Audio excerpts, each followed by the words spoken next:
Right before I hung up, I overheard my fiancé laughing with his friends, saying, "That idiot has no idea I'm sleeping with her friend." I kept quiet and took action. A week later, he showed up at my parents' house screaming. My name is Natalie Carter. I'm 33 years old, and I work as a procurement manager for a regional construction company in North Carolina. My life has always been structured: early mornings, supplier calls, spreadsheets, gym after work, home by 7. I prefer predictability. In my world, chaos usually means something expensive has gone wrong. At work, I negotiate steel contracts, cement orders, and bulk equipment purchases. If something doesn't add up, I find the discrepancies before it turns into a disaster. Numbers tell the truth eventually. People don't always. For the past 3 years, the center of my life outside work had been Ryan Whitaker. Ryan is 29 and works in event marketing. He's charismatic in the effortless way some people are. Quick smile, quick sarcasm, always aware of the room around him. When we first met, that confidence felt magnetic. 8 months ago, he proposed. The ring was simple, elegant, exactly what I would have chosen for myself. From the outside, our life looked solid. We rented a townhouse just outside the city. Rent was split evenly, though I covered the larger fixed costs because my income was higher. It never felt like a burden. Stability matters to me, and building a life with someone always felt like a practical partnership. Ryan had a sharper personality than mine. Where I was methodical, he was spontaneous. Where I preferred quiet routines, he thrived on social energy. At first, I thought those differences balanced each other. Lately, though, they had started to feel like distance. Small things began shifting months ago. Ryan started guarding his phone more closely. Calls he used to take on speaker suddenly happened in the other room. Messages that used to get answered casually now got quick glances and turned down screens. Nothing dramatic, just patterns. And patterns are hard for someone like me to ignore. He also started mentioning one of my friends more often, Emily. Emily and I had known each other since college. We weren't inseparable, but we saw each other regularly through mutual gatherings. She had been to our townhouse more than once for dinner. Ryan started bringing her up in passing stories more often. Emily said this. Emily recommended that place. Emily's hilarious, you know that?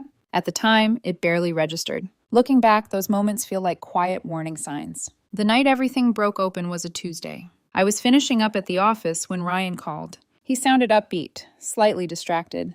Background noise suggested a bar. "Hey," he said, "I'm staying out with some friends after work." "Okay," I replied, "have fun." There was nothing unusual about that.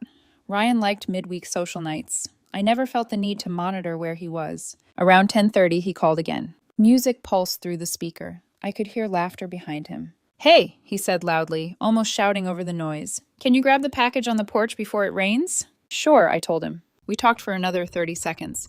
Nothing memorable, just logistics. Then the conversation ended, or at least he thought it had. My phone was still at my ear when his voice shifted. The tone changed first. Lower, sharper, amused. And then I heard the sentence, "That idiot has no idea I'm sleeping with her friend." Laughter followed. For a moment, I didn't move. I stood alone in the parking lot outside my office building with my phone still pressed to my ear. The call disconnected a few seconds later. The silence afterward felt enormous. There are moments when the brain tries to soften reality. Moments when denial steps in to protect you. This wasn't one of them. The sentence replayed in my head with perfect clarity. That idiot, sleeping with her friend. My friend. I knew exactly who he meant. Emily. I didn't call back. I didn't text. I didn't drive to the bar. Instead, I stood there for almost 2 full minutes, letting the shock settle into something colder. Clarity. Then I drove home. The package Ryan had mentioned was still sitting on the porch, damp from the humidity. I picked it up, carried it inside, and placed it on the kitchen counter. The townhouse was quiet. Our living room lamp cast a warm circle of light over the couch, where Ryan usually stretched out with his laptop in the evenings. His jacket hung over the back of a chair. His sneakers sat beside the door. Everything looked normal, which made the sentence echo louder. I sat at the kitchen table and opened my laptop. If something doesn't add up, you verify it. That's how I operate. Ryan had been careless in small ways lately, guarding his phone, taking calls elsewhere, mentioning Emily's name more often than coincidence would justify. I logged into our mobile account. The plan was under my name. It took less than a minute to pull up the call logs. There they were. Ryan's number, Emily's number. Dozens of calls over the past 6 weeks. Some during work hours, some late at night, some lasting only a few minutes. Others stretching past 40. Not group calls, direct ones. The pattern was obvious enough that it didn't require imagination. Still, I waited. Ryan came home around midnight. He walked in loud and energized, shoes tapping against the hardwood floor. "Hey," he said casually, tossing his keys onto the counter. He kissed my cheek, like everything was normal. Then he disappeared into the shower. I stayed seated at the table. When he came back out, hair damp, he opened the fridge and grabbed a drink. "How was your night?" I asked. "Boring," he said immediately. "My friends were being dramatic about some stupid relationship thing." He rolled his eyes like the entire evening had been an inconvenience. No guilt, no hesitation, just irritation that he was tired. I watched him while he talked. People reveal more in ordinary moments than they do under interrogation. Over the next 2 days, I paid attention. Quietly. Wednesday night, Ryan said he had a client dinner. The phone bill showed a 40-minute call to Emily right before he left the house. Thursday, he claimed he was working late. His phone location, something he had shared months earlier for convenience, placed him across town at a condo complex. Emily rented there. At that point, the overheard sentence was no longer a possibility. It was confirmation. I didn't confront him. I didn't argue. I didn't even change my tone. Instead, I picked up my phone and called my parents. "Hey," I said when my mother answered, "can I stay with you for a few days starting Saturday?" She didn't ask questions. She just said, "Of course." After that call ended, I sat alone in the living room for a long time. Ryan was upstairs, laughing at something on his laptop, and I realized something simple. The relationship had already ended. Ryan just hadn't been informed yet. Once the decision formed in my head, everything else became procedural. Friday morning, I requested Monday off work. I told my supervisor I had a personal matter to handle. He approved it without asking questions. After that, I made another call. Our landlord. The lease on the townhouse was under my name. Ryan had been added later as an approved occupant, not a co-tenant.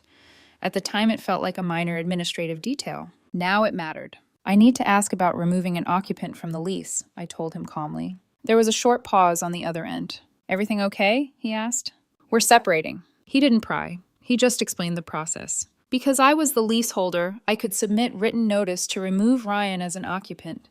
If I wanted to terminate the lease entirely, it required a 60-day notice and a penalty fee. I thanked him and said I would confirm within 48 hours. After that call, I drove to a different bank during my lunch break. Ryan and I had a joint account used for shared expenses, rent, utilities, groceries, but most of the income going into it came from my salary. I wasn't interested in a financial argument later, so I opened a new checking account and redirected my direct deposit. The process took 15 minutes. I left enough money in the joint account to cover rent and utilities through the end of the month.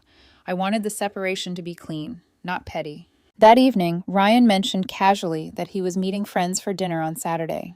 "Which friends?" I asked. He shrugged while scrolling through his phone. "The usual group." He didn't say Emily's name. I didn't ask. Saturday morning arrived quiet and bright. Ryan left early for a spin class he had recently started attending. The second the door closed behind him, I started moving. I packed only what belonged to me. Clothes, documents, electronics, personal items. I left everything else. The couch we had bought together, the television, kitchen appliances, the dining table Ryan insisted we needed for adult dinner parties. None of it mattered. I wasn't trying to win an argument. I was ending one. It took less than 2 hours. Before leaving, I walked through the house once more. Every room felt strangely neutral, like a space I had already emotionally vacated. In the kitchen, I looked down at my left hand. Then I slid off the engagement ring. For a moment, I held it between my fingers. 8 months earlier, that ring had symbolized a future. Now it looked like evidence from a different life. I set it carefully on the kitchen counter where he would see it. No note, no speech, just the ring. Then I picked up my last bag, walked out the front door, and drove to my parents' house. I didn't block Ryan immediately. I wanted to see what his first instinct would be when he realized I was gone. The answer came around 5 in the evening. My phone lit up with his name. "Ryan, where are you?" I didn't respond. 10 minutes later, another message. "Ryan, why is the ring on the counter?" Still nothing from me. 5 minutes after that, "Ryan, are you seriously being dramatic right now?" I set the phone down and continued unpacking in the guest bedroom at my parents' house. By midnight, the tone of his messages had changed. The annoyance was gone. Panic had replaced it. "Ryan, I have no idea what this is about." "Ryan, did someone say something to you?" "Ryan, Natalie, we need to talk like adults." I read every message. I didn't answer. At 12:14 a.m., I finally sent one reply. "I overheard you Tuesday night." There was no response for 12 minutes. Then a single word appeared. "Ryan, what?" I stared at the screen for a moment. Then I put the phone down. Seconds later, my phone started ringing. Ryan. I let it go to voicemail. 30 seconds later, it rang again. And again. By the fourth call, he stopped dialing and left a message. I listened to it once. His voice sounded controlled but tight. What exactly do you think you heard? Because if this is about some out-of-context joke, you are seriously overreacting. I deleted the voicemail. I had the call log. I had the location history. And I had the sentence itself, in his own voice. I didn't need a confession. I needed distance. The text started again. Ryan, you are not going to ghost your own fiancé over gossip. Ryan, answer me. Ryan, this is insane. Then the message that caught my attention. Ryan, if this is about Emily, you are embarrassing yourself. I hadn't mentioned a name. I picked up the phone and typed one line. You already know what it's about. 3 dots appeared instantly, then disappeared, then appeared again. Finally, the message came through. Ryan, this is exactly why I didn't tell you sooner. I stared at that sentence. Not the cheating. Not even the insult I had overheard. That sentence ended it. The framing. As if honesty had been a favor he had been considering. I didn't respond. Instead, I opened my phone settings and blocked his number. Then I blocked him everywhere else. Instagram, Facebook, LinkedIn, even Venmo. The silence that followed was immediate. Complete. But there was one last message I needed to send. I opened my contacts and tapped another name. Emily. No long speech.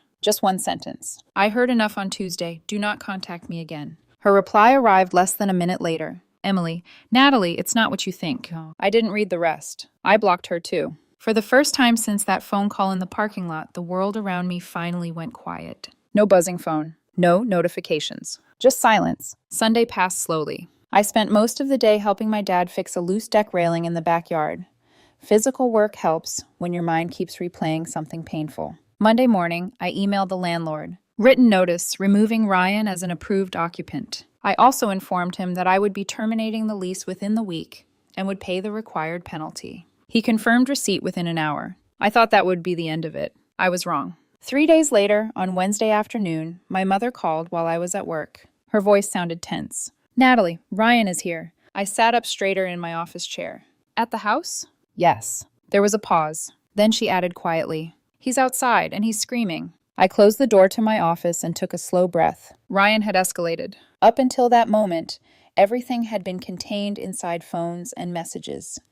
Blocking someone creates distance, but it doesn't erase their ability to show up physically. How bad is it? I asked. She lowered her voice. Loud enough that the neighbors are watching. That sounded exactly like Ryan. I'm leaving now, I said. Stay inside. Don't talk to him. The drive to my parents' house took about 20 minutes. During that time, my mother texted twice. He's pacing in the driveway. He keeps trying to call you. By the time I turned onto their street, I could see him immediately. Ryan's car was parked crookedly near the mailbox. He was walking back and forth across the driveway with his phone pressed to his ear, probably calling me from numbers I had already blocked. The second he saw my car, he stopped pacing. Then he walked straight toward me before I had even turned the engine off. You don't get to disappear on me, Natalie. His voice was loud enough that 2 neighbors across the street had clearly paused whatever they were doing to watch. I stepped out of the car slowly and stayed near the driver's door. You need to lower your voice, I said calmly. This isn't your house. That sentence hit him like gasoline on fire. Oh, now it's your house and your rules? Ryan snapped. After 3 years together, you think you can just run to your parents and hide? I didn't match his energy. I'm not discussing anything in a driveway, I said evenly. If you have something to say, you can email me. He stared at me in disbelief. Email you? He laughed.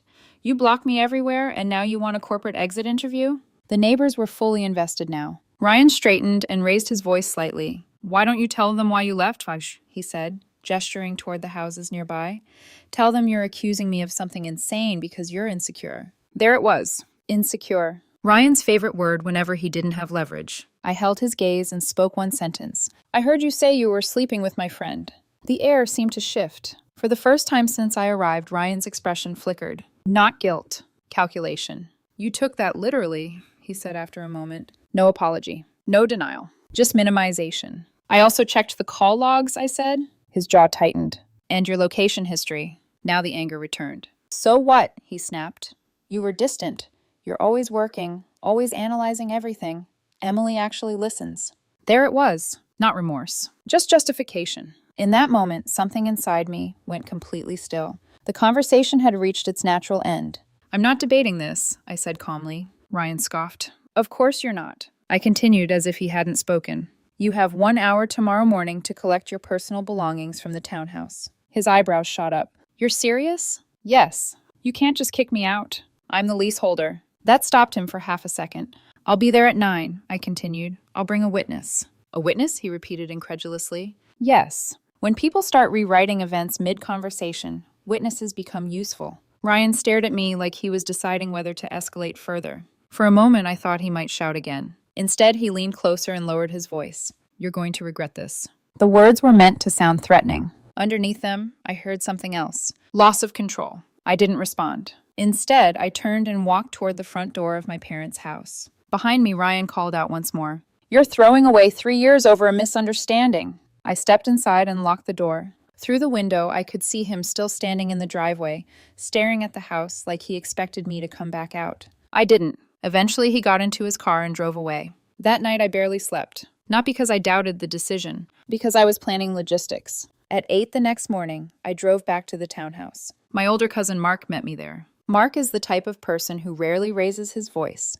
He works as a project supervisor and approaches conflict the same way I do, methodically. He understood the assignment immediately. Just here to stand and watch, he said. Exactly. Ryan arrived 10 minutes late. He stepped out of his car wearing oversized sunglasses, like someone entering a courtroom rather than a house he had lived in for 2 years. The moment he saw Mark, his mouth twisted. You really brought backup.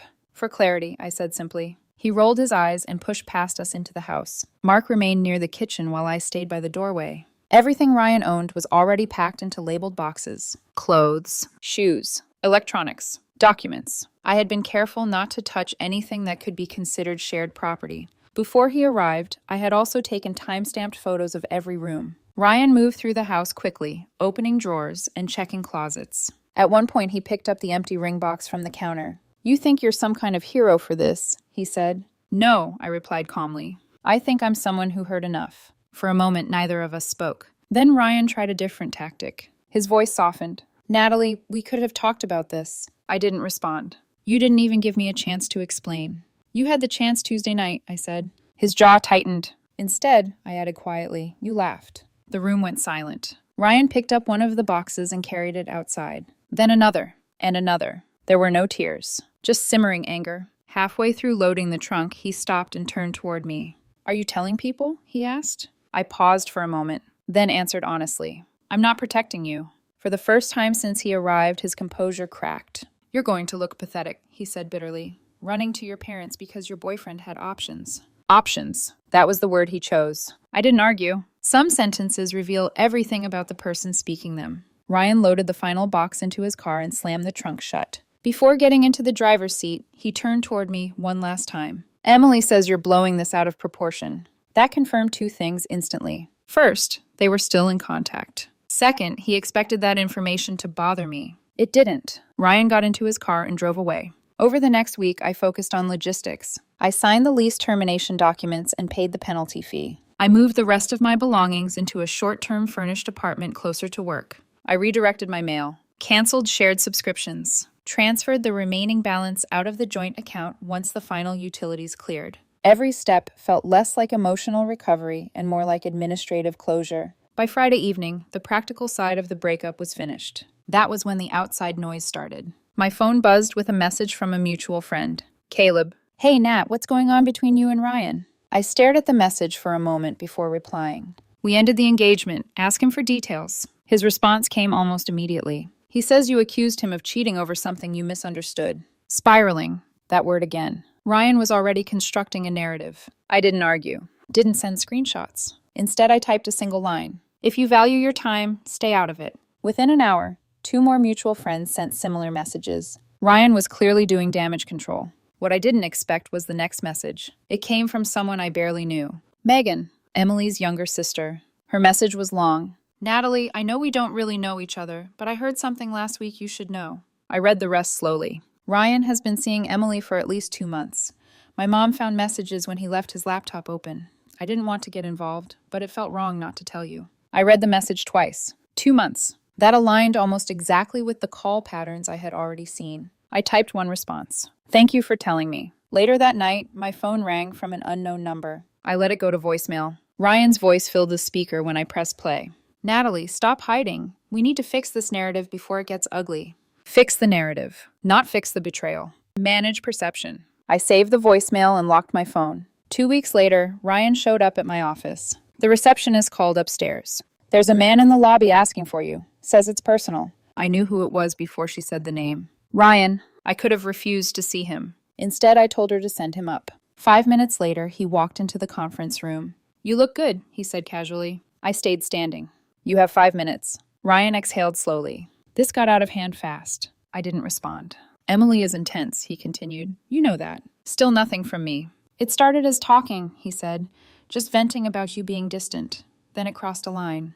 Not serious. That was the phrase he kept returning to. I studied his face, then asked one question. When you called me an idiot on the phone, what exactly was funny about that? Ryan hesitated. I didn't mean it like that. That's what you said, I replied. He shifted uncomfortably. You're blowing this way out of proportion. You were engaged to me. He spread his hands. And? The casualness almost impressed me. Ryan genuinely didn't see the contradiction. It wasn't serious, he repeated. Emily and I were just talking. I stepped back from the table. Our 5 minutes are over. Ryan blinked. That's it? Yes. You're really ending everything like this? I ended it 2 weeks ago. He scoffed. You're acting like this was some massive betrayal. I met his eyes. You laughed. Ryan didn't answer. That was the final detail he never addressed. The meeting's over, I said. He stared at me for a moment longer. Then he walked out of the conference room. That evening he emailed again. I replied with one sentence. Do not contact me again. Then I blocked the address. The silence that followed felt final. 6 months passed. Long enough for routines to settle back into place. 2 months after the engagement ended, I signed a lease on a new apartment. Not large, not impressive, but it was mine. A clean space close to work with large windows that let in the morning sun. I bought new furniture slowly. A desk first, then a couch. Small things that felt like deliberate decisions instead of leftovers from a relationship. Through mutual friends, I heard occasional updates. Ryan and Emily lasted maybe 5 weeks after I cut contact. Apparently, once the secrecy disappeared, so did whatever excitement had been sustaining their connection. That didn't surprise me. Relationships built on deception rarely survive once honesty becomes unavoidable. Ryan also told people his version of events. According to him, I was rigid, emotionally unavailable, too structured, someone who refused to fight for the relationship. He wasn't entirely wrong about one thing. I didn't fight for it. I don't compete for loyalty. Looking back, the most revealing moment wasn't the cheating itself. It was the sentence I overheard on the phone, the tone, the laughter, the casual dismissal of someone he shared a home with. Betrayal can sometimes be impulsive, a bad decision, a moment of weakness. But contempt is different. Contempt is deliberate. It's the moment someone becomes comfortable mocking you publicly while still benefiting from your presence privately. When that happens, the relationship is already over. The only real question is how long you're willing to pretend otherwise. A few people have asked if I regret not confronting Ryan immediately that night. If I regret not demanding a confession, my answer is always the same. No. The explanation was already embedded in his behavior. I verified the facts. I removed myself, handled the logistics, and absorbed the short-term fallout so the long-term erosion could never happen. 3 days after I overheard that sentence in a parking lot, Ryan stood in my parents' driveway, screaming for control he thought he still had. 6 months later, he has none of it. And I have something far more valuable. Peace.